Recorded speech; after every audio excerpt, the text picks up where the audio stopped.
A tripulação da missão espacial Artemis II homenageou Carroll Taylor Wiseman ao dar o nome dela a uma cratera lunar. Carroll é esposa de Wiseman, comandante da missão que viajou ao redor da Lua. Ela faleceu em maio de 2020, aos 46 anos, por conta de um câncer que tratou por 5 anos. Mas o tipo de câncer não foi revelado pela família. Ela era enfermeira em uma unidade de terapia intensiva neonatal e deixou, além do marido, as duas filhas, os pais, um irmão, uma irmã e 7 sobrinhos. Carroll nasceu em Virginia Beach, nos Estados Unidos, e era enfermeira pediátrica formada pela Virginia Commonwealth University. Depois da sua morte, Reid disse que esse período foi o maior desafio e a fase mais gratificante da vida por assumir sozinho a criação das 2 filhas. Mesmo com a saúde debilitada, Carroll incentivou Reid a permanecer em Houston e continuar o treinamento para se tornar astronauta.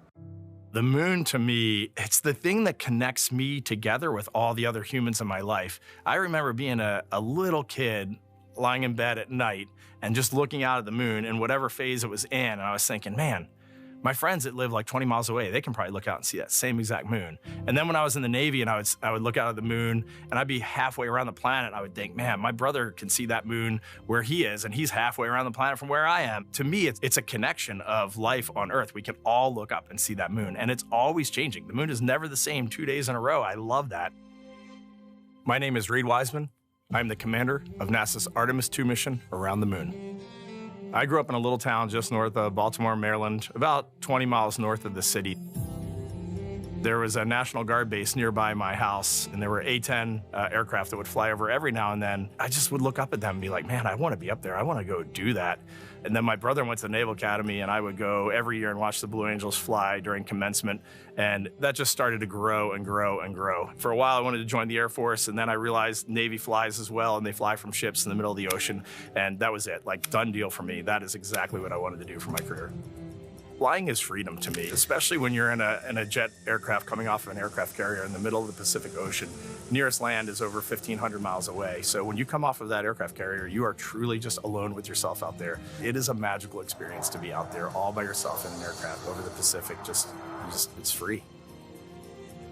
I think anybody who accomplishes something that they set their mind out to, there's no one thing that does it for them. It's a combination of everything. I mean, the way my parents raised me, the way my brother and I, the way our relationship developed over time, my friends, being in the marching band, going to college, setting my own course, learning how to live on my own, being mentored along the way, being, kept on the path to success, but being given the freedom to, make excursions and fail every now and then and regroup and carry on. I think all those things come together in the end to get you where you are.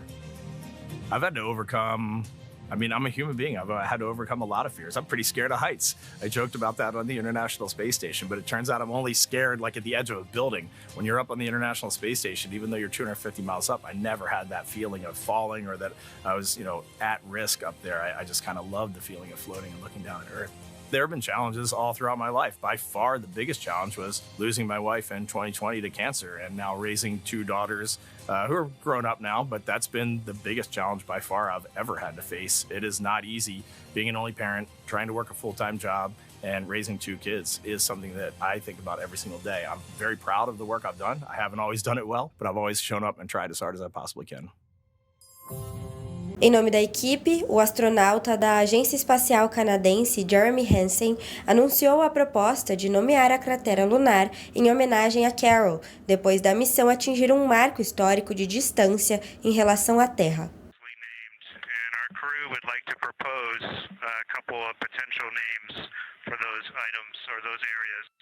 And we spent a bit of time this morning looking out the window, and we're able to see them now both with our naked eye and through the long lens. And so we feel this is a good time to send this down, and a special shout out to Kelsey for helping us with this. The first one we'd like to suggest is a named crater in honor of our great spacecraft integrity.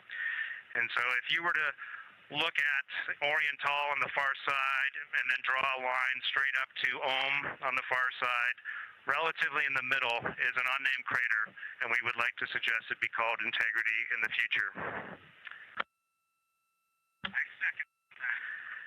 And the second one, and especially meaningful for this crew, is a number of years ago we started this journey in our close-knit astronaut family, and we lost a loved one. And there's a feature in a really neat place on the moon, and it is on the near side, far side boundary.